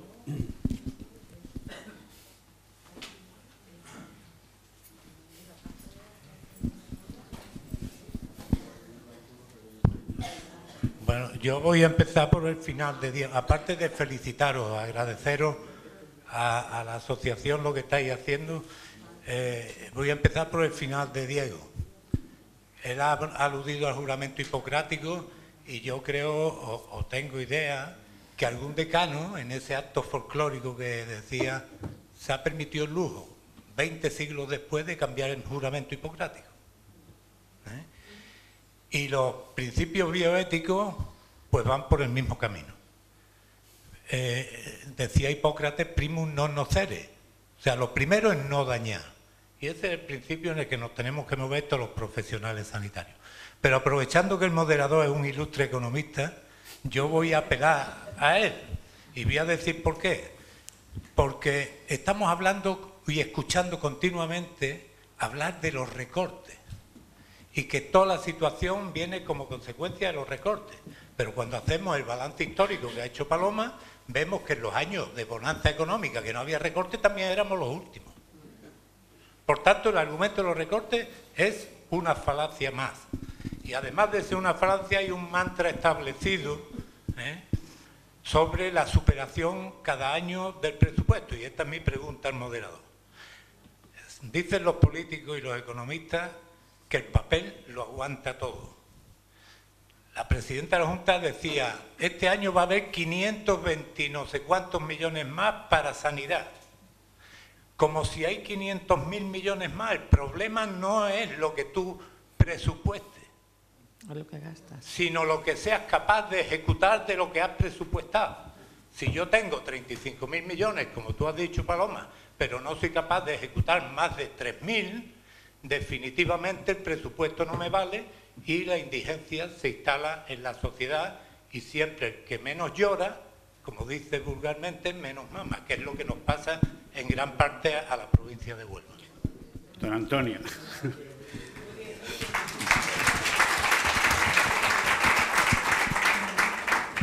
Es más desolador todavía. Lo que es triste para esta provincia es que proyectos que están aprobados en los presupuestos no se ejecutan y los perdemos. Es más triste todavía. Entonces, el drama que tenemos en nuestra provincia es que tenemos, bueno, en Andalucía y en nuestra provincia se acentúa, tenemos un partido único, que en el año 33, en las elecciones, en el año 34, eran 2 provincias españolas las únicas que no votaron la derecha. Es decir, que aquí se vota incondicionalmente. Y trae como consecuencia de que el político le es muy cómodo. El político lo que va es solo y exclusivamente a cobrar a final de mes. Aquí no hay ningún político en activo, vamos. Ninguno. Además que ni les interesa, ni les preocupa. Ahí tienen una. Ahí tienen una. En activo, me refiero a en activo, ocupando cargos. Activos, son activos. No, me refiero a cargos Soy excepción, ¿eh? Soy excepción. ¿Querías alguno? Sí.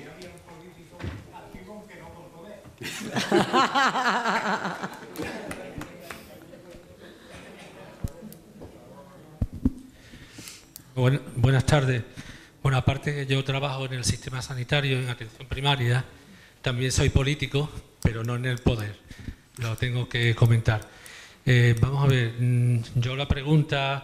yo llevo ya 30 años trabajando en primaria y yo empecé con la reforma sanitaria de Alma-Ata y demás, y lo que he visto en todo este desarrollo es el cambio de modelo. Y yo pienso que el cambio de modelo, pues, entre otras cosas, ha desembocado pues, en el modelo último que tenemos, que es un modelo muy economicista, y después a esto se le ha unido la crisis económica, que es evidente que ha habido un recorte tremendo, que aunque se diga la necesidad en la provincia, como se está demostrando, pues sí existía también de antes, pero a eso hay que acompañarle pues que hay menos dinero y demás. Pero yo sigo insistiendo en que viene acompañado del modelo, el modelo de gestión. Los profesionales estamos cansados, estamos agotados y estamos que no sabemos lo que muchas veces sobrepasa.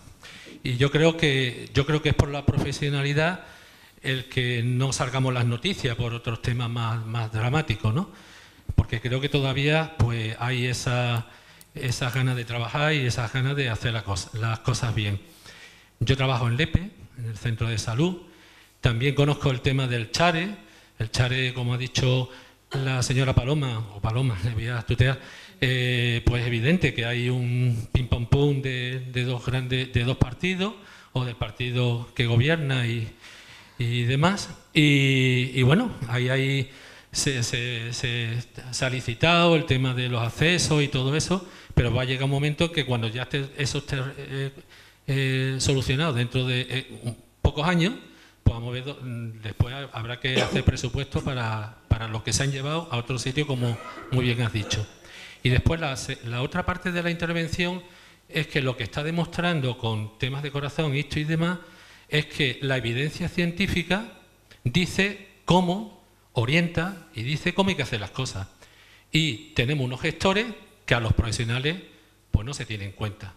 Entonces, era un poco comentar estas cosas y un poco como pregunta, como reflexión, pero creo que va por ahí. Yo no soy sanitario, yo soy trabajador social y estamos desarrollando lo que yo empecé hace 30 años, junto con los médicos, junto con las enfermeras, trabajamos en la comunidad muy bien y la población conocía todos los derechos, todo. Últimamente cada vez conocemos menos, cada vez la gente conoce más. Lo que estáis haciendo yo creo que es importante, porque de alguna forma la sociedad civil, en este caso una plataforma como una asociación, está recordando que todos tenemos unos derechos, igual que tenemos las obligaciones, pero tenemos unos derechos que conociéndolo pues yo creo que a partir de ahí, pidiendo, pues creo que va a contribuir a cambiar las cosas. Muchas gracias. Yo estoy contigo que el modelo ha cambiado y en esos principios de la bioética que hemos puesto antes en la diapositiva se ha colado la economía. ¿Cómo se nombra ahora un jefe? Pues mira, primero ahórrame. Después, si me puedes hacer beneficencia o no maleficencia, vale. Y si no puedo hacerlo, no pasa nada. Vamos a hacer una foto. El modelo ha cambiado muchísimo. Los médicos queremos trabajar en condiciones y salvar vidas y hacer nuestra profesión lo más digna posible y ofrecerle, y eso no hay ninguna duda, hay pocos profesionales que no deseemos eso. Pero nos encontramos con la primera barrera, lo que la ley de sostenibilidad va a perpetuar, los nombramientos a dedo. Si eres afín, si eres sumiso. Los jefes de servicio, como no nos lo puede contar antes, ¿cómo eran? Eran tíos con un currículum impresionante que se habían dejado el culo, con perdón, en su servicio, una experiencia tremenda, y que luchaban y que exigían para sus pacientes, para sus profesionales, para sus servicios. Ahora no. ¿Por qué no se hace la angioplastia primaria? ¿Por qué no se hace si salva vidas? Bueno, porque vamos a ahorrar, porque a lo mejor la persona que debería tirar de sus enfermos, de sus profesionales, de intentar salvar esa vida, a lo mejor lo está haciendo en otro sitio a cambio de más dinero.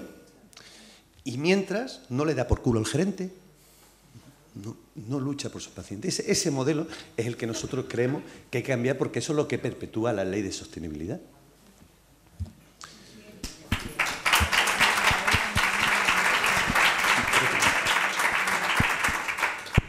Bueno, yo tengo que decir, para los que no me conozcáis, fui responsable de una unidad que está hoy muy de moda en Huelva, más que ver la prensa.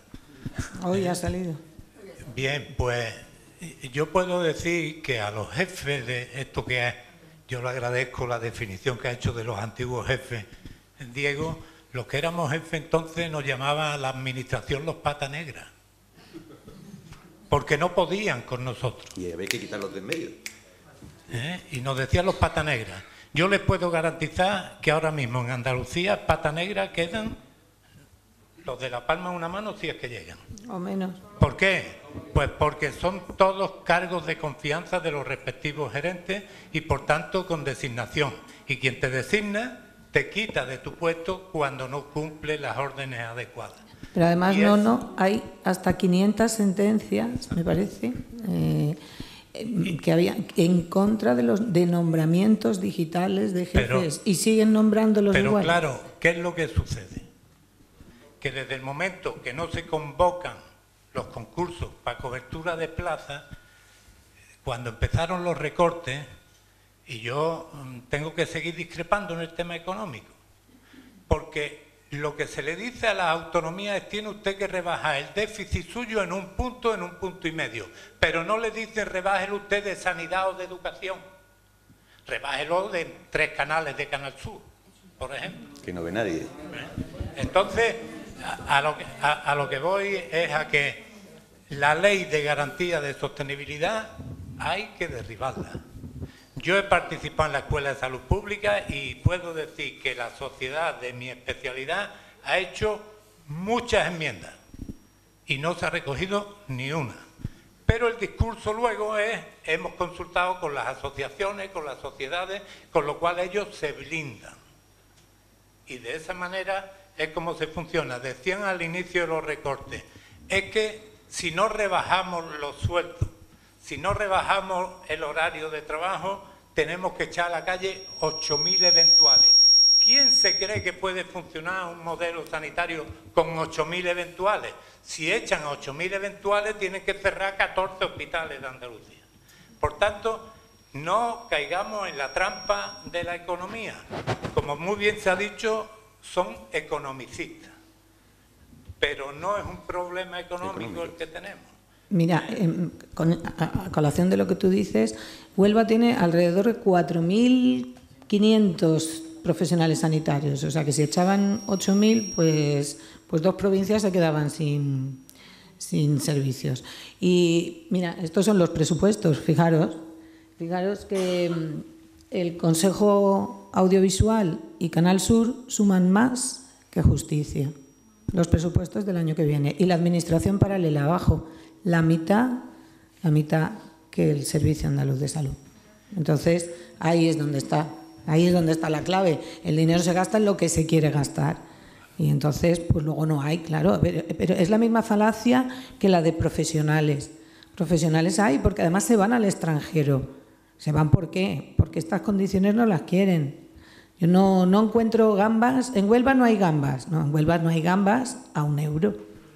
Pero a lo mejor si lo pagas a 20, a lo mejor las encuentras. Pero a €1 no vas a encontrar. Pues eso es la misma falacia. Una mínima apreciación, porque tengo otra asamblea dentro de 15 minutos. Solo decir dos cosas.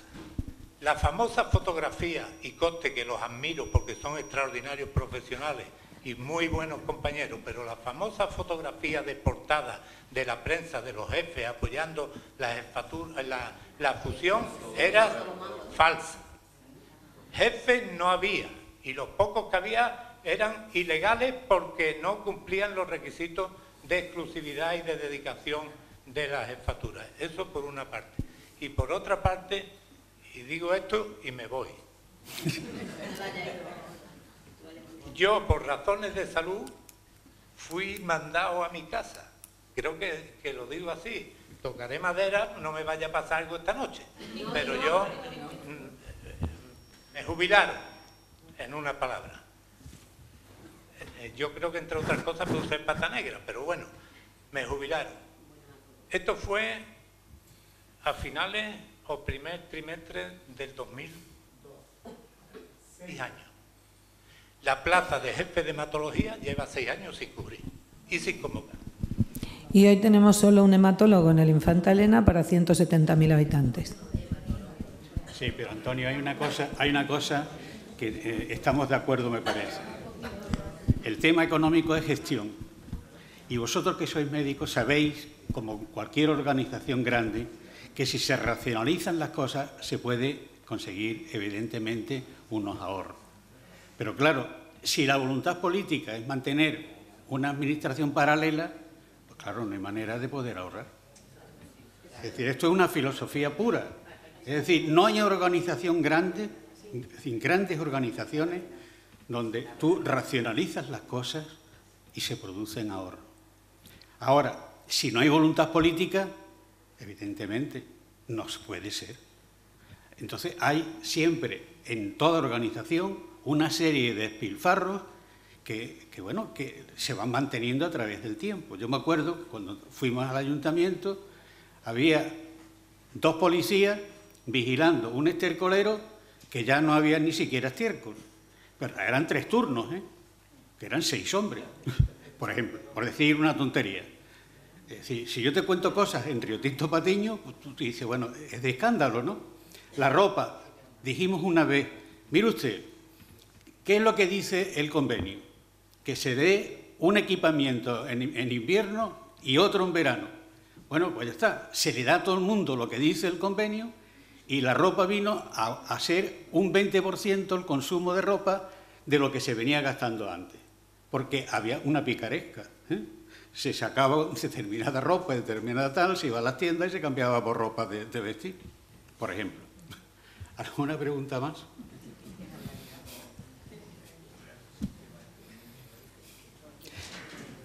Bien, pues voy a hacer uso para, de alguna forma, darle el agradecimiento.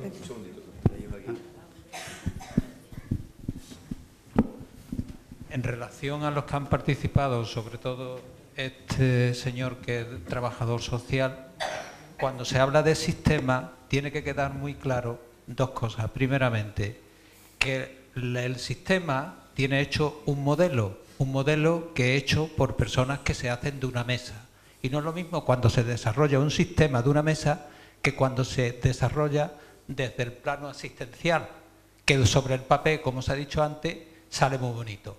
Pero el sistema lo dice muy bonito, lo que pasa que el sistema ese que ha desarrollado la Junta y sobre todo la Consejería solamente se queda en el papel, pero en la práctica no se pone.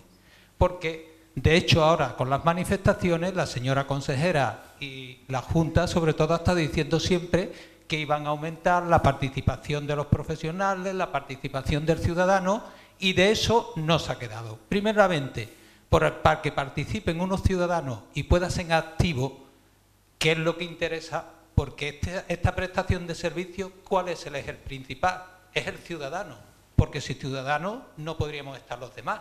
Por lo tanto, es el eje donde tenemos que girar todo. ¿Por qué le falta a los ciudadanos? Y ellos no invierten porque no les interesa. Porque para que un ciudadano sea activo, lo primero que tiene que tener es una formación. Porque si no tiene formación, no sabe distinguir lo que le están dando y lo que necesita. Y eso se tendría que empezar por ahí.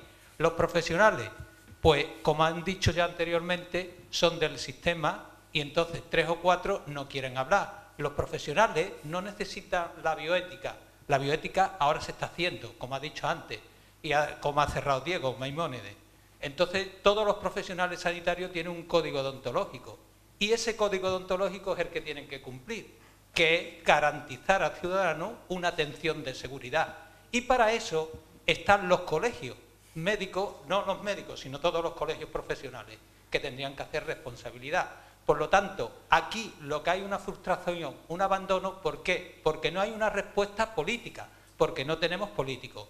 Y no puede decir de 30 años, porque hay unos políticos que son por acción y otros por omisión.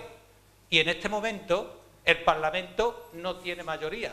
Por lo tanto, tan responsable es lo que lo hacen como lo están consintiendo. Y después Huelva, que es una ciudad apática, que parece que no les importa lo que está pasando. Porque hasta que no le pasa a uno en sus carnes, no ve lo que le ha pasado al vecino. Por lo tanto, los ciudadanos somos los únicos que podemos cambiar esto. Totalmente de acuerdo.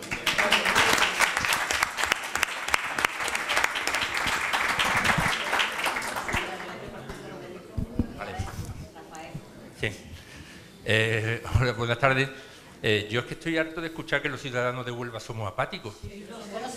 Bien, bien. Nosotros tuvimos que manifestarnos en el año 92 para que Huelva tuviera algo de protagonismo en los actos del descubrimiento de América. A los sevillanos no le hizo falta, le dieron la Expo, y a los gaditanos tampoco le hizo falta porque le dieron la gran regata, ¿vale? Tuvimos que manifestarnos para conseguir la Universidad de Huelva. A los sevillanos no le hizo falta, ni a los gaditanos tampoco, ¿eh? Hemos tenido que hacer una agrupación para la infraestructura porque no tenemos infraestructura ninguna. A los sevillanos no le ha hecho falta, ni a los gaditanos tampoco. Llevamos 5 manifestaciones por la sanidad que ni a los sevillanos ni a los gaditanos le ha hecho falta. Luego, no, perdona, los ciudadanos no somos indolentes. Los que son unos incapaces son los políticos que votamos los ciudadanos. Y tú has dicho, no hay políticos, yo estoy metido en política. A mí no me habéis votado. No digas, no hay políticos. Tú no puedes decir, no hay políticos. Claro, claro. Tú has dicho, en Huelva no hay políticos. Yo te digo que sí lo hay, lo que pasa es que no nos votáis.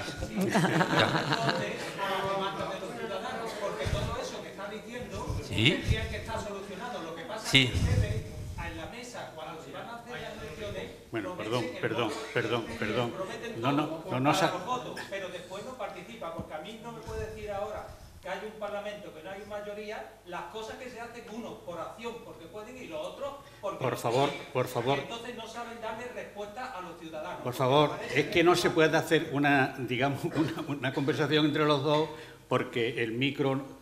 Hay que actuar con el micro. Vale. Hable primero uno y después hable otro. Solo lo que te digo es una cosa. En Huelva hay 2 tipos de políticos. Unos que viven de la política y que tienen que obedecer a su jefe y otros que no vivimos de la política. Yo soy médico. Si la gente vota a los que viven de la política y tienen que obedecer lo que le dicen de Madrid y Sevilla, la culpa es de los que votan a esos políticos. ¿Vale? Pero no digan no hay políticos. Di que los que hay no han dado la talla o lo que tú quieras. Pero no, es que yo estoy harto escuchando políticos. Yo no he tenido la oportunidad de demostrar lo que yo pueda hacer. ¿Entiendes? Di que los políticos que votamos... No dan respuesta. Eso, ¿vale? Solo quería aclarar eso. El pueblo no es indolente, el pueblo de Huelva no hemos manifestado más que ningún otro de Andalucía y lo que falla son los políticos que votamos la gente de Huelva, inducidos probablemente por una prensa que está al servicio del poder ya establecido. ¿Y punto? Mira, además tenemos otro problema. Por ejemplo, los gestores que tenemos en los hospitales no son de Huelva ninguno. Yo creo que en Huelva puede haber alguno, no digo yo millones, pero yo creo que algunos. Mira, el gerente de Juan Ramón es de Sevilla, la directora médica es de Sevilla, el gerente del Infanta Elena es de Sevilla, el director económico administrativo. Entonces, son personas que, primero, como tú dices, no le duele. Segundo, no van por la calle y nadie les pone la cara colorada, porque no. Tercero, si alguna vez se ponen malos, no van a sufrir nuestra sanidad, ¿no? Entonces, bueno, pues resulta que... Y además, su interés fundamental es hacer méritos para progresar, para ir a Sevilla. Entonces, ese otro problema más, dar vueltas de tuerca a Huelva para ascender en su... Buenas tardes a todos. Yo hoy no iba a hablar porque vengo de un pleno que entré a las 8:30 de la mañana y acabo de salir, ni he comido, por lo cual digo, no voy a hablar, pero tanto estáis hablando de los políticos y de... Yo en primer lugar voy a hablar como hija de médico, más que político. Mi padre tiene 90 años, es médico, y la última vez que la llevé al hospital se cayó y yo era una médico nueva, no tenía ni idea, y yo en función de que como se ha caído tantas veces le iba diciendo, y no le vais a aceptar, y no le vais a agobiar, porque claro, imagínate. Y mi padre cuando se fue le dijo a la médico, lo que tú agradecerías que tuvieras a alguien, ¿verdad, hija?, para que te ayudara. Se dio cuenta con 90 años y sordo. Entonces, en mi casa, él muchas veces ha hablado de este tema y dice que hay una mala organización. Precisamente coincido totalmente con Diego, porque ahora se está primando, en vez del currículum, se está primando el puesto político. Efectivamente, es un error enorme que está haciendo la Junta de Andalucía en todos los niveles, porque yo, por ejemplo, en el Ayuntamiento, que he estado 20 años de teniente alcalde de Servicios Sociales, y ahora hay otro alcalde socialista, pero los técnicos municipales son técnicos de currículum, no son técnicos de dedo. Sin embargo, en la Junta de Andalucía es una práctica que existe, que los técnicos son de dedo. Entonces, yo creo que yo discrepo contigo, aunque en muchas cosas coincido, pero en esto discrepo. Yo creo que tenemos que seguir saliendo a la calle. Ahí está también Willy, que también es parlamentario, también puede decir algo. Creo que el pueblo tiene que seguir saliendo a la calle y yo creo que lo importante es que se sentara en una mesa a todos los grupos políticos y se despertaran las vergüenzas, porque, por ejemplo, no sé si coincide conmigo Willy, con el tema del museo es una vergüenza. Están dando una pata para adelante intentando echar las culpas a quien no la tiene. Por lo cual yo creo que no votando a un gobierno andaluz que no está dando respuesta e intentando sentar a los políticos y demandando el que se trabaje en los temas más importantes, que bajo mi punto de vista es la sanidad, la educación. Están cayéndose, y los servicios sociales, se están cayendo los pilares del bienestar, porque se está quitando el dinero de donde menos se ve. Bueno, nada más y muchas gracias.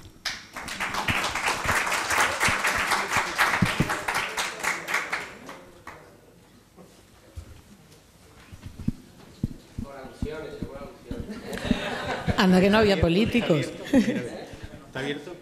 Sí, sí, ¿no? Se escucha.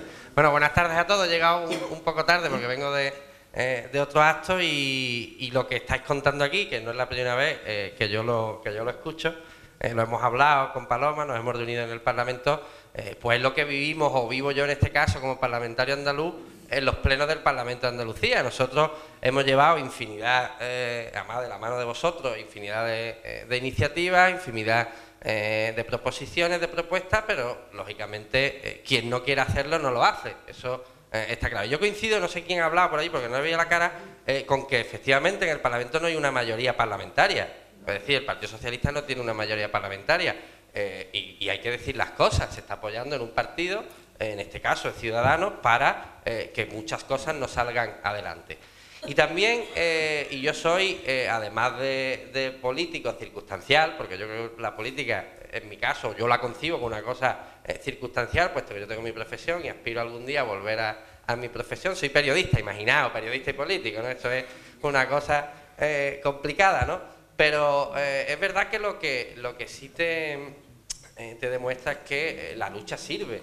Es decir, yo creo que hemos pasado de no existir, y como decía Paloma, de que negaran la evidencia, a por lo menos asumir esa evidencia. Creo que eso, más que de los políticos, de la sociedad, yo creo que lo importante es la sociedad civil y que nosotros seamos capaces, lógicamente, de recoger esas iniciativas y esas sensibilidades para canalizarlas en las instituciones. Y en este caso yo creo que los políticos de Huelva, por lo menos la parte que a mí me toca, hemos sabido trasladarla o por lo menos luchar con vosotros, si bien es cierto que tenemos un muro que se llama el gobierno andaluz y eso, como decía no, hay un político pero no tiene poder, ¿no? Nosotros ahora mismo, pues desgraciadamente no tenemos poder, pero sí es verdad que con la composición del Parlamento se podría hacer.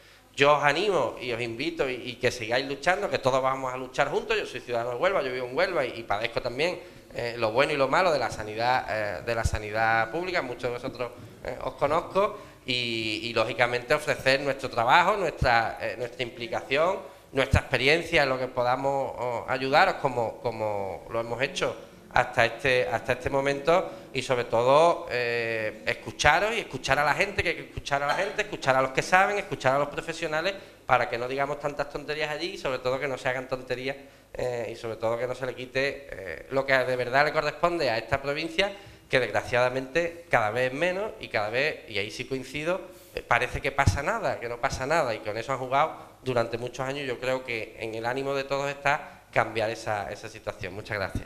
No os podéis imaginar lo que se agradece cuando los políticos que están en el poder y en activo están presentes en este tipo de actos, ¿no?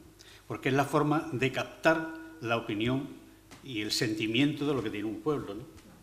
Bien, ¿hay alguna pregunta? Bueno, yo quería hacer un comentario al respecto. Nosotros hemos invitado a todos los contactos que tenemos de políticos que en algún momento se han acercado a comentar algo con nosotros y bueno, y lo triste es que no hayan venido más, ¿no? Y lo triste, hablando de la voluntad, nosotros en todas las reuniones que nos hemos reunido con los políticos hemos convocado a todos. El Partido Socialista no ha venido nunca, nunca, ni en el Parlamento, ni cuando nos hemos reunido en Huelva.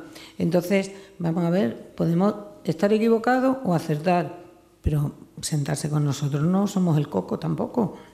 Y no han venido nunca, para nada, ninguna de las veces que los hemos convocado. No nos han dado una cita. Desde que se nombró la nueva consejería, la nueva consejera, se pasan por registro, pues casi, creo que hemos pasado más de 100 cartas por registro solicitándoles una reunión.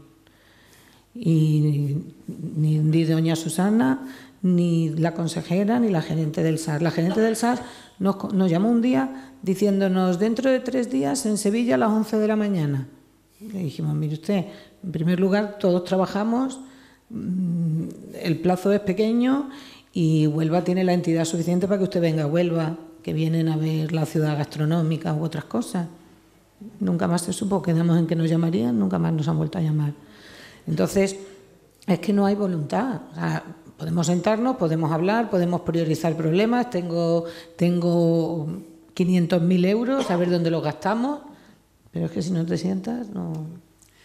Bien, yo para hacer un acto de reconocimiento a vuestra labor y en sentido de agradecimiento voy a leer un poco lo que ha sido la filosofía de Juan Manuel, que es el autor realmente de la Fundación. Su profesor, Miguel Gili Miner, que era profesor de farmacia y le concedió una beca, escribió la introducción del libro que le publicamos a Juan Manuel. No lo voy a leer entero la introducción, voy a leer 2 párrafos nada más, que es donde está la filosofía del reconocimiento a vuestra labor. Dice: él era becario del Fondo de Investigación Sanitaria en un proyecto de investigación que yo dirigía por entonces en el Hospital Universitario Virgen del Rocío de Sevilla. Más adelante dice: el que fuese un joven feliz no significaba que fuese una persona sumisa y conformista con la realidad. Nada de eso. Juanma fue visto siempre como un rebelde, porque se resistía ante la aparente inexorabilidad de la injusticia social y quería participar activamente en la lucha contra todo tipo de desigualdades. No puede existir dignidad en la miseria, decía, y esta degradación se extiende al resto de la comunidad que la tolera, y ello la envilece. Para Juanma era responsabilidad de todos nosotros alcanzar esta justicia social y se impacientaba ante la actitud fatalista de la mayoría. Curiosamente, y en contraste con estos aparentes brotes de impaciencia, Juanma demostró poseer en realidad grandes dosis de paciencia y de capacidad de trabajo diario, silencioso y eficaz. Pensaba que los cambios surgen a través de la acción y se puso manos a la obra para ello. Y lo hizo colaborando activamente en una organización no gubernamental, pero sobre todo enfocado su vida al servicio de los demás. Yo quiero con estas palabras, en nombre de la Fundación, reconoceros la labor que hacéis. Muchas gracias. Es entrañable y creo que Huelva debe de estar siempre con vosotros como lo ha estado en estas 5 grandes manifestaciones. Mi mayor felicitación y reconocimiento a los dos. Muchísimas gracias.